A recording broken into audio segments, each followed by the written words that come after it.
Senhor Jesus, Divino Mestre, agradecemos a Ti, Senhor, pelas bênçãos de uma nova oportunidade de estudos e trabalho aqui na nossa fraternidade Espírita Camilo Chaves. Agradecemos a Ti, como sempre fazemos, pelo ensejo de progresso que nos proporciona semanalmente aqui na nossa casa. Que as Tuas vibrações de paz, amor e bondade nos envolvam a todos, envolva a toda a humanidade, envolva os irmãos em conflito, aqueles irmãos que ainda preferem semear a discórdia, a desunião, os conflitos, a guerra, ao invés de procurarem a harmonização, a pacificação, vivência da solidariedade, da fraternidade, abraçando a todos os irmãos, independente de origens, condições sociais, como irmãos, como membros da mesma família humana. Pedimos a Ti a inspiração para todos nós, para que as alegrias da regeneração se tornem realidade em nossos corações. Muito bem, então dando aí continuidade aos estudos miudinho do livro de Gênesis, capítulo 4, dando continuidade hoje ao estudo do versículo 4. Então vamos lá para a nossa leitura inicial. Apocalipse, capítulo 4, versículo 4. E Abel também trouxe dos primogênitos das suas ovelhas e da sua gordura.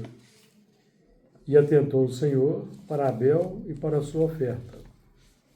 Mas para Caim, para a sua oferta, não atentou. E irou-se Caim fortemente, e descaiu-lhe o seu semblante. E o Senhor disse a Caim: Por que tiraste? E por que descaiu o teu semblante? Se bem fizeres, não haverá aceitação para ti.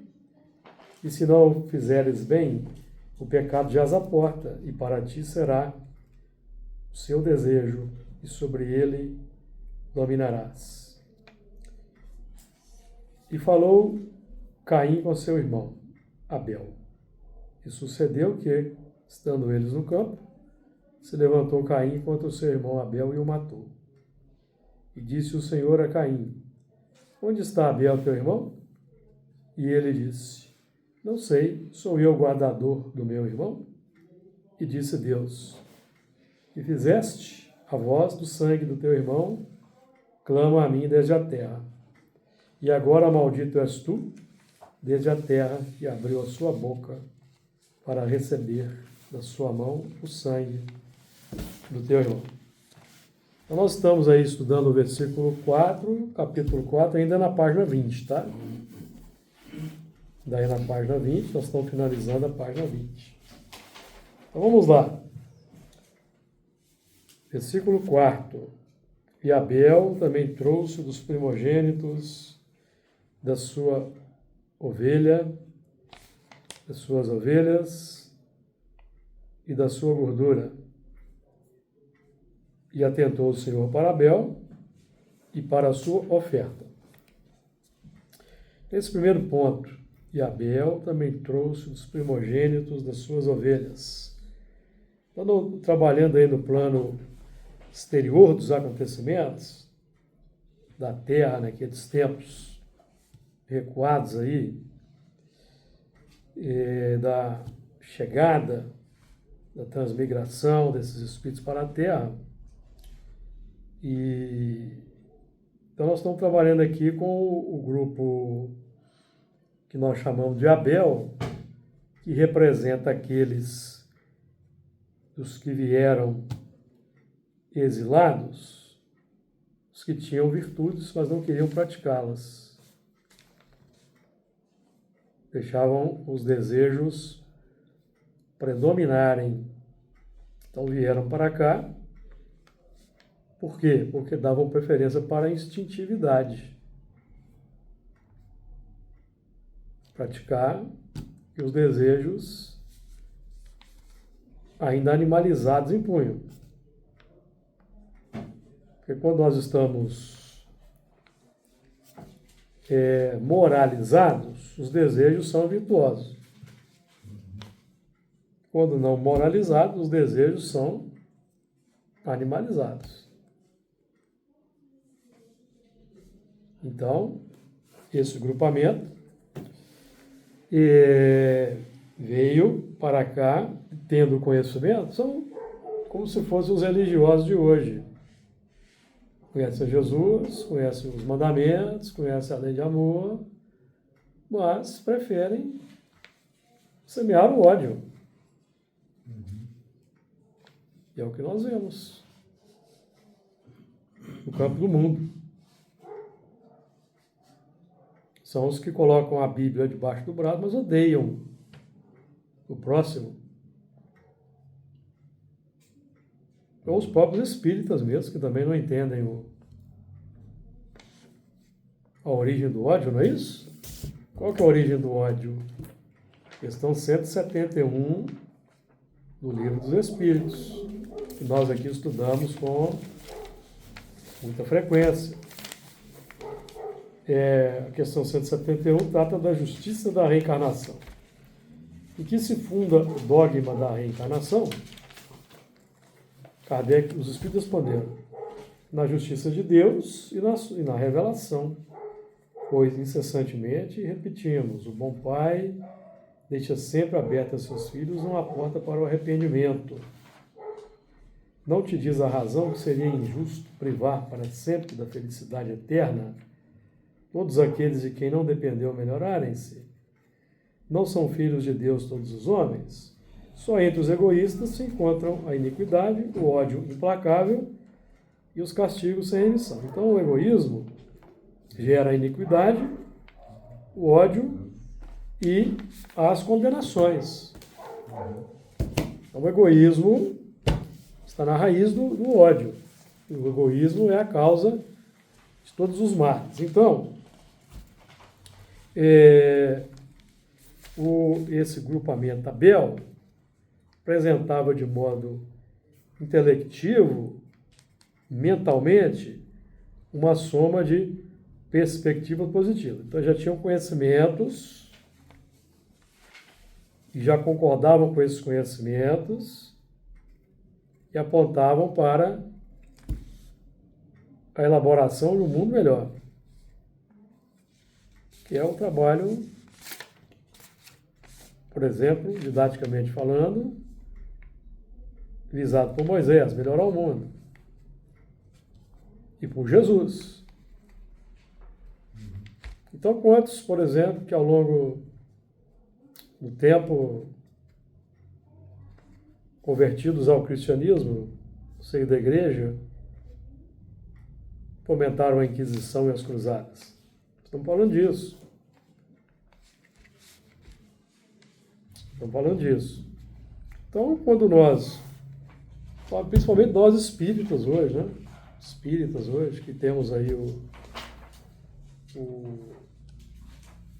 conhecimento através da literatura mediúnica do destino daqueles que cultivam o ódio aqui na Terra. Então, se nós, como espíritas, estamos buscando a transformação moral, mas ainda fazemos coro com propostas fundamentalistas que pregam o ódio a tudo, a instituições, pessoas, governos, e vai por aí. Então nós estamos equivocados aí, não estamos sabendo o que estamos fazendo aqui na Terra, não. Nós batemos o peito, dizendo que Jesus é o modelo e guia, sabemos de qual salteado que é o tipo mais perfeito, mas nós compactuamos com ideologias segregacionistas. ideologias que beiram o fascismo, inclusive. E tem um âmbito fascista, que nós temos que saber distinguir muito bem o que é fascismo, nazismo, espiritismo, cristianismo. Ter bem claras em nossas concepções as balizas demarcatórias dessas concepções. Porque o que trouxe esses espíritos para a Terra foram as concepções, e eles ainda preferiam ao invés da prática do amor. Então, esses espíritos chamados de Abel, grupamento Abel, já aceitavam uma soma de perspectivas positivas, como todos nós aqui. Já aceitamos uma soma de perspectivas altamente positivas. O ensinamento de Jesus, a explicação clara e nítida desses ensinamentos hoje pelo Espiritismo. Mas quando nós não nos empenhamos por essa vivência, nós estamos aí muitas vezes dando campo ao mal. Nós temos estudado isso aí na literatura espírita. Então eles não queriam abrir mão das paixões inferiores, embora já apresentassem um movimento de obediência a Deus. Já obedeciam a Deus, mas não amavam o próximo. Mas na prática, então, quando nós dizemos que obedecemos a Deus, mas não amamos o próximo, nós não obedecemos a Deus. Nós supomos que obedecemos a Deus porque nós pregamos os ensinamentos. Mas nós, na prática, obedecemos aos desejos milenares. E continuamos atendendo a esses desejos milenares de forma irreverente. Irreverente é quando desobedecemos a Deus. Porque os desejos têm que estar guiados pelas leis, pela diretriz divina dos 10 mandamentos. Diretrizes para direcionar os desejos, as emoções. Porque aquele direcionamento das leis divinas vão transformar instintos em virtudes. Os instintos são embriões de sentimentos, aprendemos. Então eles precisam de ser domados, direcionados, conduzidos. Pelo quê? Pelas concepções filosóficas que adotamos. A mais alta concepção filosófica presente na Terra para mudar o mundo é o Decálogo e o Evangelho. São as mais altas concepções. Aí nós vamos tendo concepções filosóficas e religiosas de acordo com o caráter daqueles seus fundadores. É preciso ter cuidado.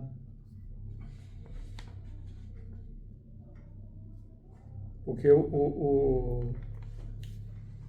temos os fundadores das religiões e temos o mestre, o inspirador das religiões, que é Jesus, por exemplo, Buda, Maomé. Nós temos que saber identificar o que está mais de consentâneo com a lei de Deus. Vai consentâneo com que aprendemos com o Livro dos Espíritos, isso aqui, ó. Questão 629. O bem e o mal, que definição se pode dar na moral? A moral é a regra de bem proceder, isto é, de distinguir o bem do mal, funda-se na observância da lei de Deus. O homem procede bem quando tudo faz pelo bem de todos, porque então cumpre a lei de Deus. Porque os muçulmanos respeitam Moisés e os 10 mandamentos. Então, os 10 mandamentos, tanto que os espíritos são claros, né? Os espíritos são claros conosco, quando eles definem que os 10 mandamentos bastam. Vamos aqui na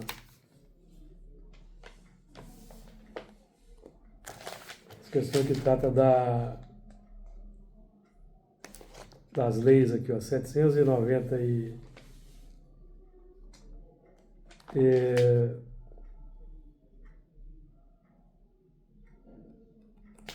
794, 794, por exemplo. Não poderia a sociedade reger-se unicamente pelas leis naturais, sem o concurso das leis humanas? Leis naturais, quais são as leis naturais?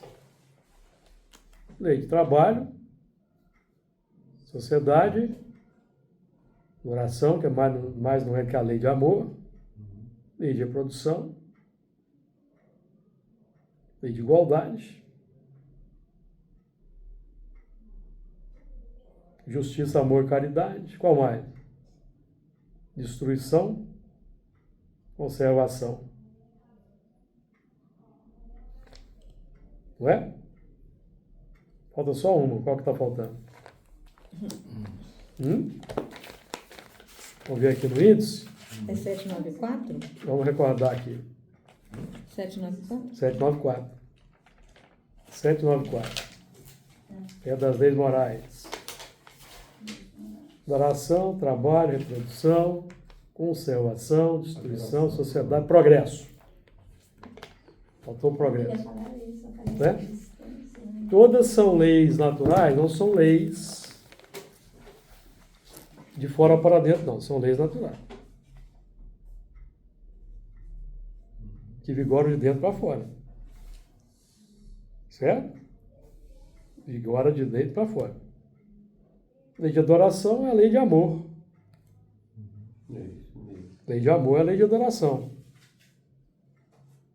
Então as pessoas adoram as coisas, por exemplo. Colocam as coisas no centro do interesse. Então, chamamos de idolatria. Nós vamos ter a idolatria religiosa e a idolatria materialista. Não é? Algumas pessoas falam com as leis de Deus, aqui as pessoas meio complicadas, ela falando sobre as leis de Deus lá, mas Jesus falou, né? Amar a Deus acima de todas as coisas. Não só isso. Próximo como a si mesmo. Isso mesmo. O que é mais importante é amar o próximo. E amar o próximo. Jesus falou, amar a Deus acima de todas as coisas e amar o próximo. Porque não adianta amar a Deus e não amar o próximo. Isso mesmo. Tiago deixa isso muito claro na epístola Isso dele. mesmo. Se não está amando o próximo, não está amando, Não. né? Tiago também, João. João também na epístola dele, 1,4. Isso mesmo. 1,4, 20. Fala a mesma coisa. Então a lei de adoração é a lei de amor. De amor. Lei do trabalho. A operação que nós realizamos naturalmente na vida. Por exemplo, nós estamos pensando, isso é trabalho. O pensamento que se irradia, isso é trabalho. Isso é trabalho. É o trabalho inerente. Trabalho, né? Que ninguém consegue parar de trabalhar, porque ninguém consegue parar de pensar. O elemento está lá recluso lá na casa dele, lá está pensando, está trabalhando. Trabalhando. Tanto que aquele pensamento dele está atraindo na pauta da mesma sintonia. Então, é trabalho. Ficar atento para a utilidade do trabalho. E aí está a base aí que está a base das todas as leis. Pensamento, sentimento. Aí que está a base. Lei de amor está aí. Está no íntimo. Qual que é o objeto do meu amor? Qual que é o objeto do meu amor? Ao invés de cada um, né? Exatamente, reflexão. Eu já amo a atividade que eu exercito na casa espírita, por exemplo, eu já amo. Eu já disputo e busco superar todos os impedimentos para vir para a reunião, por exemplo. Eu já disputo e busco superar todos os impedimentos para vir para o trabalho. Eu me escoro dos impedimentos para poder não vir, como uma desculpa. Então, isso é o amor sendo qualificado para ideal nobre. Então, trabalho, reprodução. Eu penso, o meu desejo, vamos colocar melhor, né? O meu sentimento busca, o pensamento gera a proposta, então há o casamento do pensamento com o sentimento. O que nasce do casamento da razão com o sentimento? Pensamento, palavra, atitude e ação. Então, lei de reprodução. Lei de reprodução psíquica. Vocês estão percebendo? Os espíritos não falam que o exemplo que arrasta? Qual que é a origem do exemplo? Pensamento, sentimento. Casal primordial, Adão e Eva. Adão e Eva. Qual que é o primogênito desse casal? Eu vou estudar aqui hoje. Lei de reprodução, lei de conservação, não é? A lei de conservação, tudo aquilo que é o alimento da minha intimidade, estou conservando. Se eu sou egoísta, o que é o egoísmo? É o amor a si mesmo acima de tudo. Egoísmo. Amor a si mesmo acima de tudo. Chama egoísmo. Então, se eu alimento o egoísmo, ele aumenta. Então, eu conservo. Lei de destruição. Se eu alimento o amor exclusivamente a mim mesmo, eu destruo o amor ao próximo, vou gerando ódio. Eu vou amando menos o próximo. Quanto mais eu amo a mim mesmo, menos eu amo o próximo. Isso é uma lógica cartesiana. Alguém pode fazer exercício aí para ver se não é verdade. Vai distanciando cada vez mais da lei, né? Vai distanciando, vai afastando o próximo. Aí você tem que começar a impor sistemas de violência para poder dominar. A lei de sociedade. A lei de sociedade nada mais é do que o instinto gregário, que é a lei de amor. Porque como o pensamento atrai, o desejo chama, então aí está a lei de sociedade. Natural. Ah, meu casamento foi preparado, ou ele não foi preparado no mundo espiritual. Não é? O casamento é preparado pela lei natural da atração entre os seres. Tem a lei básica, certo? Sim. Lei natural de atração. Essa lei natural de atração é qualificada pelo quê? Pela carga dos sentimentos que predominam. Então, o que acontece no mundo espiritual? Eu preparo uma existência com o beneplácito dos amigos espirituais para um trabalho em conjunto com uma determinada criatura, até superior a mim mesmo. Mas lá porque tem lá um arrependimento meu do passado, alguma questão que possibilita aquela ligação, tá? Os espíritos preparam aquela ligação. Mas chega aqui na Terra, eu me deixo levar pelos meus impulsos antigos.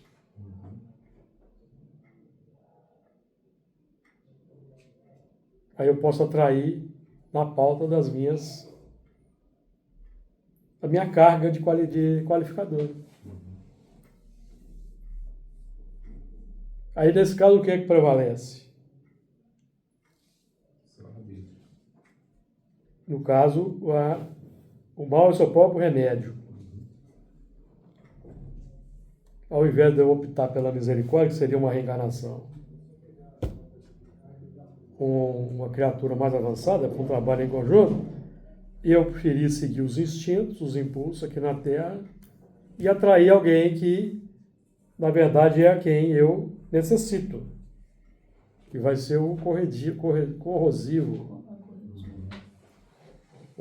Então, lei natural de atração, de sociedade, instinto gregário. Lei do progresso a lei do progresso também nós aprendemos, né? A força para progredir, ela é inerente, ela é inata. Força para progredir é o resultado das minhas buscas. Quais buscas? Aquelas que a mentalidade propõe, a concepção propõe, e o sentimento busca concretizar. Quando essa busca, essa proposta e essa busca não estão alinhadas com as diretrizes sábias de segurança, representadas pelos 10 mandamentos, o mal é o seu próprio remédio. Então eu vou atrair o que eu busco de forma inconsciente para ajudar o meu progresso. Vocês perceberam? Lei do aprendizado. Da experiência com base no que eu quero, né? Que eu posso até falar assim, eu quero chegar lá no mundo espiritual, eu quero progredir, quero avançar, quero ser espírita, quero trabalhar na seara espírita, é o que eu quero. Certo? Mas quando eu reencarno, Com todas as oportunidades. eu posso confundir o que eu quero com o desejo que eu gosto. Eu me deixo levar pelos desejos, como sempre foi ao longo das existências. Então, lei de progresso, lei de igualdade, todos somos iguais, somos criados iguais, não existem diferenças entre os espíritos, então todos somos iguais. Não existem privilegiados, somos iguais. Todos temos a mesma liberdade, nós somos livres para agir, mas escravos das consequências. Lei de justiça, amor e caridade Estamos falando de filosofia, justiça. Filosofia, amor, religiosidade e caridade, que é ação. Estamos falando do tripé. Razão, pensamento, sentimento, ação. Caminho, verdade e vida. Caminho, verdade e vida. Então... Caminho, verdade e vida? É. Caminho. O que é o caminho? Jesus diz, eu sou o caminho, a verdade e a vida. Não é ele, Jesus, que é o caminho. É a concepção filosófica. Que é fruto do pensamento. Então, o caminho é o que o pensamento propõe. Esse é o caminho. Qual é o meu propósito, minha filosofia de vida, o que eu gosto. Esse é o caminho que eu sigo. E esse caminho vai sendo consolidado pelo desejo e pelo sentimento. Porque essa ideia vai encaminhando para a vida. E o que vai concretizar o meu propósito, o que eu quero, são as emoções, os desejos, os sentimentos. Aí nós caímos para... Então, qual que é a verdade? Caminho, verdade e vida. Verdade, nesse contexto, o que é verdade? Verdade é aquilo que eu expresso no dia a dia. É a verdade. Que eu expresso no dia a dia. Nas 24 horas do dia, o que eu expresso, por pensamentos, palavras e atitudes, é a minha verdade. A verdade que eu mostro para o mundo. Certo? É a minha verdade inerente. Então, hoje nós estamos buscando mudar a nossa verdade. Né? Estamos buscando mudar a nossa verdade. Com uma nova filosofia espírita. E a filosofia espírita traz o quê? Uma alta concepção de justiça. Uma alta concepção de justiça. Nós já não estamos buscando mais apenas ser justos, não. Nós estamos buscando praticar equidade, que é além do que é justo. E é bem diferente. O amor, então, para buscar amar o próximo. Caridade, que é a ação, né? Então, caminho, verdade e vida. Então, o que é a vida? A vida é o meu ato concretizado no mundo. O ato concreto do mundo é a vida. Que é meu caminho, meu pensamento e a minha verdade. As emoções, sentimentos, concretizam no mundo. Ações e até atitudes, né? Ações, basicamente ações. É a vida. É o fruto que eu estou dando para alguém comer. É um exemplo. Então o Espiritismo nos ajuda a ter uma alta concepção de justiça, a buscar praticar o amor ao próximo, não é isso? Porque que vai resultar na caridade. Então, o que nós estamos falando aqui? Que a concepção filosófica do Espiritismo,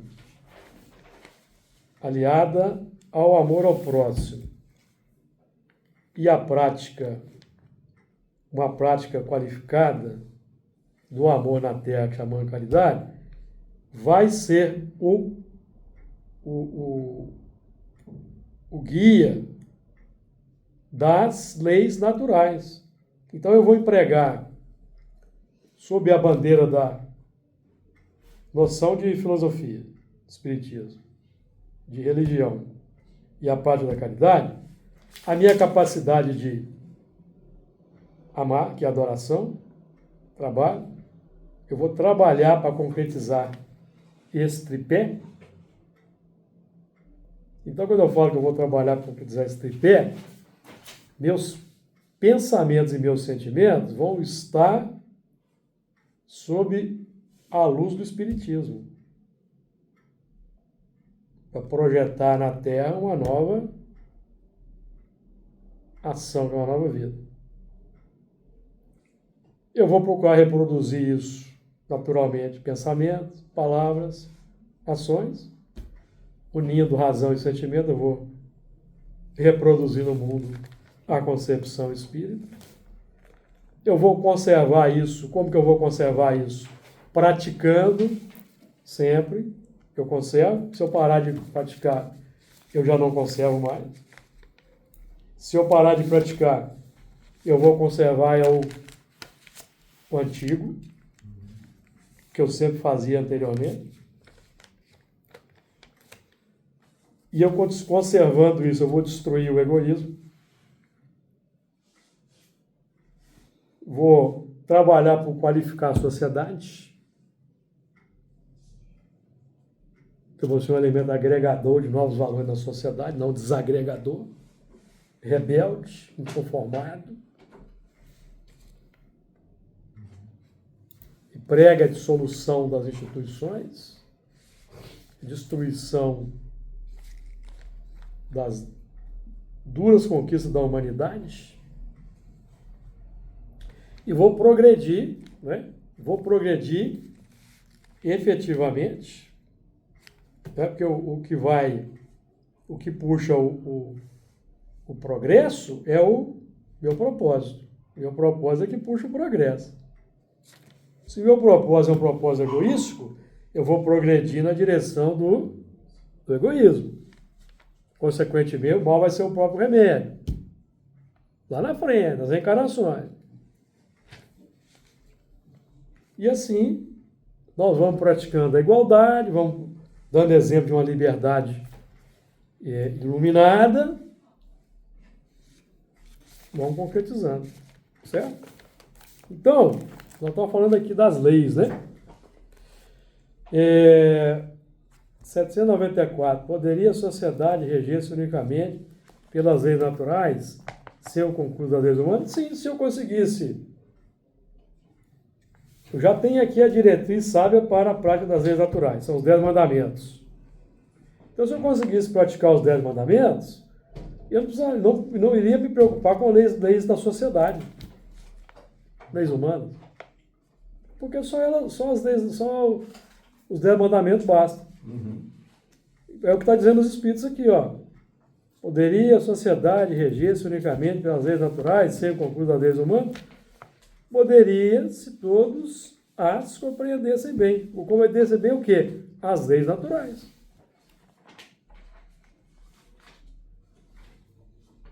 Se os homens as quisessem praticar, elas bastariam.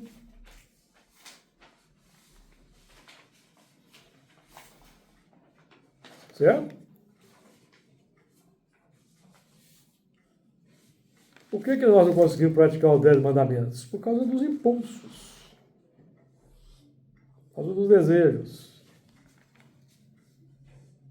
Que ainda nos dominam.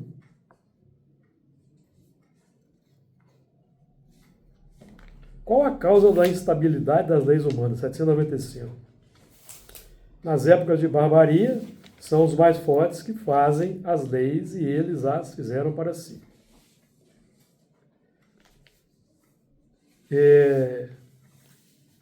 Lembrando que, por exemplo, no Brasil, quem faz as leis é o legislativo. Quem zela pelo cumprimento das leis é o judiciário. E quem executa as ações para que as leis sejam cumpridas é o executivo.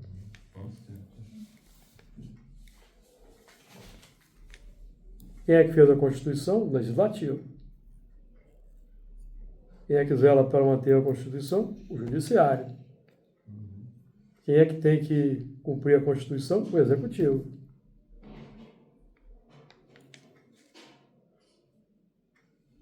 São 3 poderes de inspiração divina. Porque a democracia, segundo Emmanuel, nasceu do coração amoroso de Jesus para beneficiar a terra.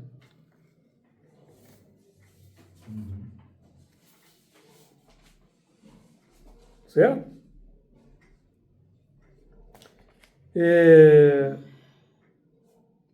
Quanto mais, nas épocas de barbaria, são os mais fortes que fazem as leis e eles as fizeram para si.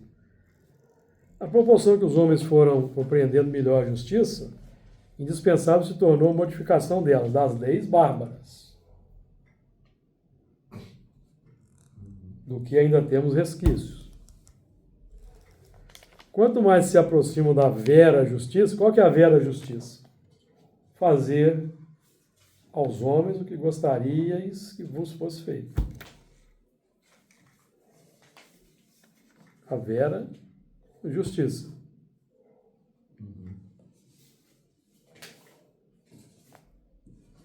Certo?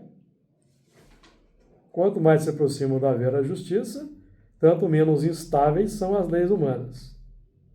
Isto é, tanto mais estáveis se vão tornando, conforme vão sendo feitas para todos e se identificam com a lei natural. A lei natural, que são os instintos básicos, que são embriões dos sentimentos, para acelerar a compreensão desse mecanismo, recebemos os reveladores, para acelerar o processo de entendimento das leis Recebemos os reveladores. Moisés no topo, na antiguidade, e Jesus no topo para os tempos modernos, porque Jesus cumpriu os 10 mandamentos e resumiu em 2. Os 10 mandamentos são perfeitos. Repito, os 10 mandamentos são diretrizes de segurança para as leis naturais, que são os instintos.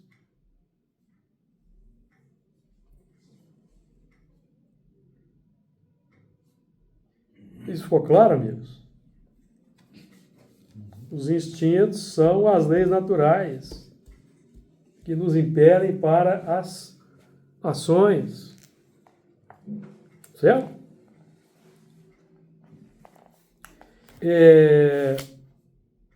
Bom, aí, questão 796.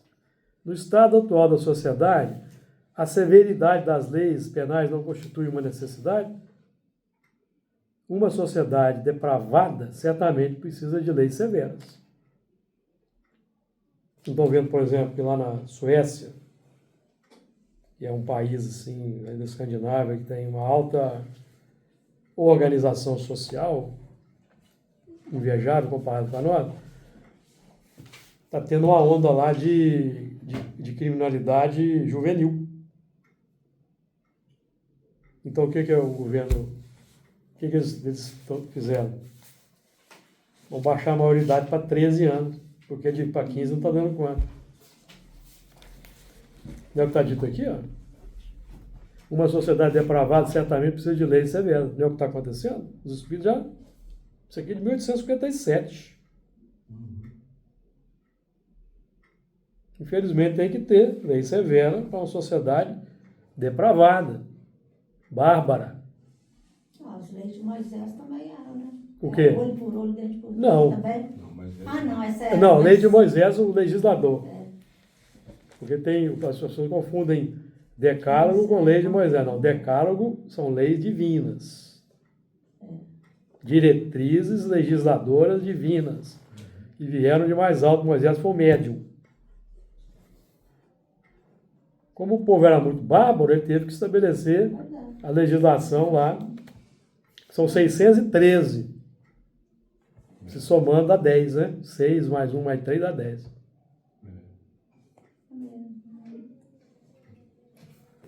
E teve que estabelecer 613. Mas não era aí, a proposta são as 10, né? As 10. Como poderá o homem ser levado a reformar suas leis? Isso ocorre naturalmente pela força mesma das coisas. Quais coisas? Os nossos instintos desenfreados vão levar para reformar as leis. Para pior, para melhor. Depende da média da sociedade. Depende da média. Agora, se nós aqui praticarmos os 10 mandamentos, não vamos precisar preocupar com justiça em lugar nenhum do mundo.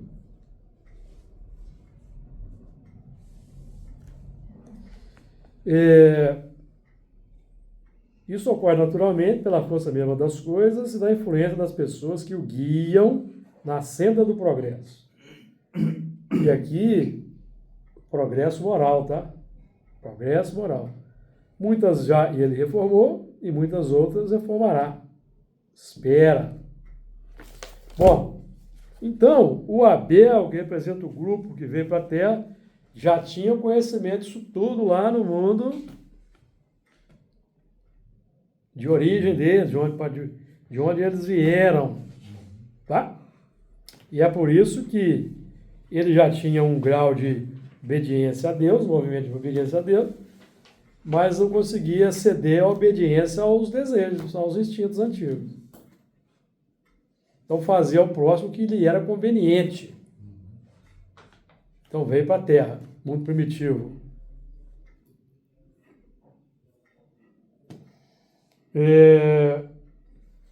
Mas Abel já representava a personalidade crística de acordo com aquela época.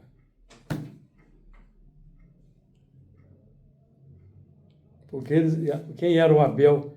O Abel no tempo foram os profetas, Moisés, que trouxeram a revelação divina. Porque eles já conheciam isso lá. Mas não queriam seguir. Vieram para a terra, muitos arrependeram, vieram para a terra e arrependeram, muitos vieram arrependidos. Isso que nós pedimos aqui, os espíritos, na reunião, para pelo menos arrepender. É preferível partir para um degredo com arrependimento no coração do que com a rebeldia, carga total da rebeldia. Então, Abel representa a personalidade crítica dentro daquele contexto. A linha de comando da casa mental. Então, Abel e Caim representam a nossa casa mental. Abel. O nosso Abel hoje é Jesus. É um Abel qualificado. Nós estamos tentando desenvolver esse personagem, esse caráter, na nossa intimidade. Jesus, o eu sou, né? O eu sou que Jesus conquistou na sua evolução representa o nosso modelo de eu sou. Padrão de comportamento, padrão de conduta. Está claro aí? Alguém quer fazer comentário? Então, e Abel também trouxe dos primogênito. Aí o primogênito nós podemos. O primogênito é o que é gerado primeiro.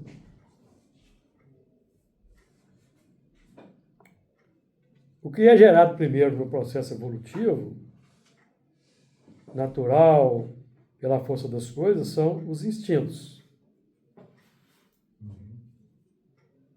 Depois, lentamente, vai se abrindo a inteligência. A inteligência vai se abrindo lentamente. Um dos fatores de abertura da inteligência no reino animal é a curiosidade, o instinto de curiosidade. Que o animal já vai apresentando. E já é ali um lampejo que vai despertando, certo? Quando a inteligência se abre, nós vamos então entrar na senda do progresso intelectual. Porque depois do progresso intelectual vai gerar o progresso moral. O progresso moral que nada mais é do que transformar os instintos em virtudes. Primeiro nós vamos tendo padrões de comportamento, padrões de exemplo. Então, quando os exilados chegaram aqui na Terra, começaram a reencarnar, eles, pela força mesmo da sua natureza interior mais avançada em relação aos que aqui estavam, eles se tornaram exemplo no contato social. Tornaram exemplo de uma conduta diferente. Então eles foram arrastando a afeição, polarizando a afeição, certo? Com o tempo eles foram trazendo foi emergindo do subconsciente os conhecimentos que eles tinham. À medida que foram desenvolvendo aqui na Terra linguagem escrita, linguagem falada, vocabulário.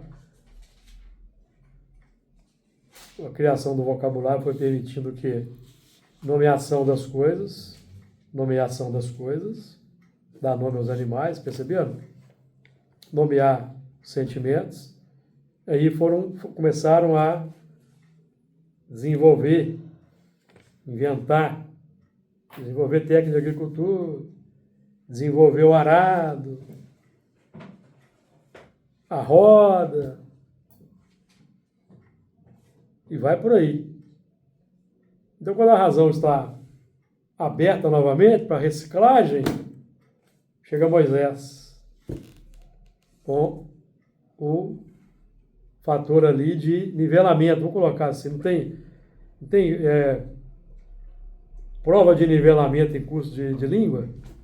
Você vai fazer um curso de língua, tem a prova de nivelamento, vamos ver seu conhecimento. O Moisés aí trouxe os 10 mandamentos com nivelamento aferidor da humanidade. É considerada a primeira revelação, né? Considerada a primeira revelação. Por quê? Porque já tinham revelações esparsas. Vamos lembrar? Teve o Código de Hammurabi, por exemplo, e vai por aí. Então Moisés foi o aferidor. Então a humanidade alcançou ali um patamar de desenvolvimento moral.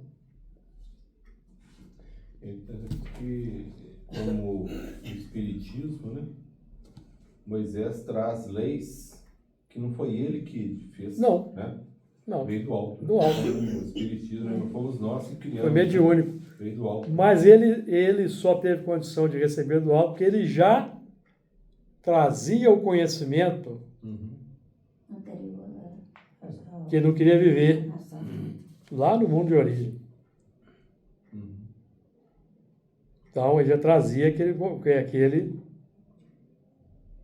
fator predisponente, porque a revelação não cai de paraquedas no meio completamente refratário, sem nenhuma semente lançada anteriormente. Não começa do zero absoluto, né? Daí a gente pode comparar com o nível de qualificação de Allan Kardec. E era um membro daquela equipe, reencarnado. Foi fiel até o fim.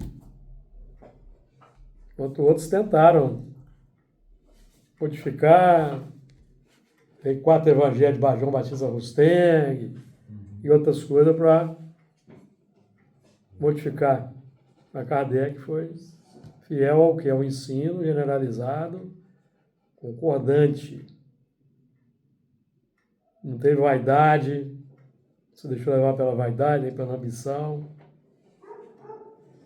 Certo? Ouça quem tem ouvido de ouvir, certo? Então, o padrão, ele já, como ele era um membro, ele foi fiel, não contrariou a proposta, porque aquela era a proposta dele, que já renasceu preparado para aquela proposta, que ele já vivia aquilo.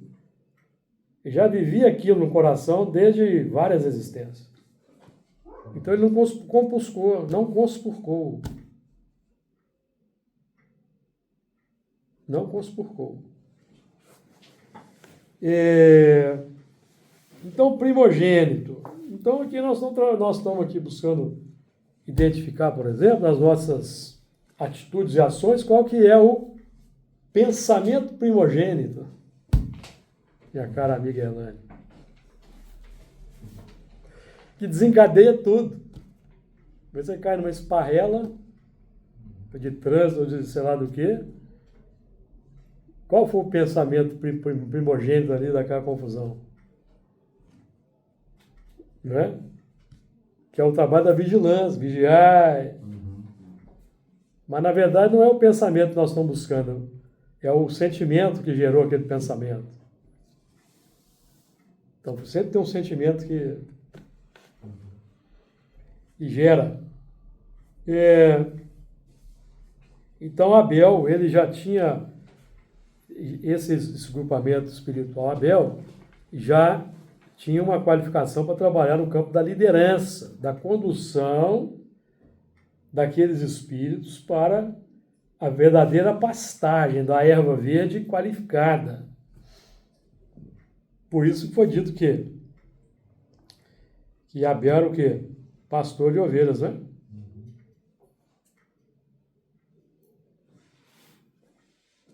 Então, no nosso campo interior, o Caim é o instrumental da evolução, instrumental para operar de acordo com o pastor que é Abel, que é Jesus, mas não é o pastor para ser idolatrado, é o pastor para ser vivenciado. As diretrizes, para que as diretrizes sejam vivenciadas. Se Abel não aceitou e matou, se Caim não aceitou e matou Abel, aí de novo Jesus veio, os Caíns não aceitaram e mataram de Exatamente. novo o Abel, Reciclagem. Pensou. É porque se nós vamos nos colocar lá nos primórdios lá, desses tempos aí primitivos, certo? Nós tivemos lá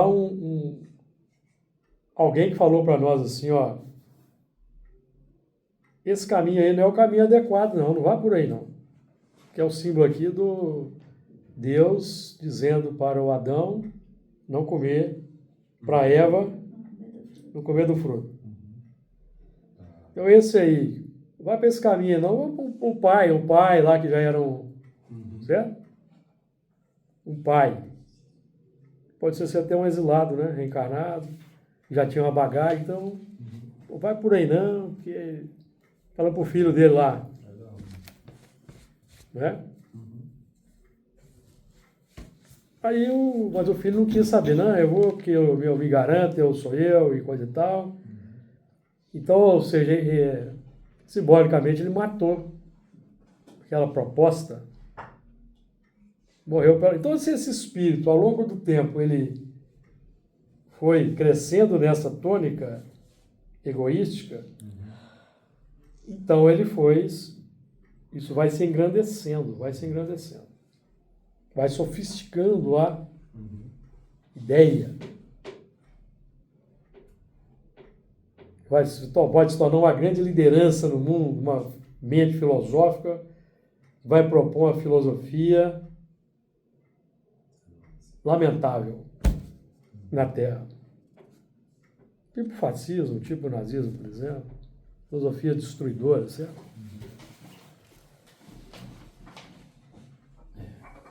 Ou aquelas propostas mais radicais do comunismo também, que extinguem a liberdade, que extinguem até o controle de natalidade, por exemplo, como aconteceu. Então são propostas que vão contra a lei natural, de igualdade, de liberdade, de justiça, de amor e de caridade.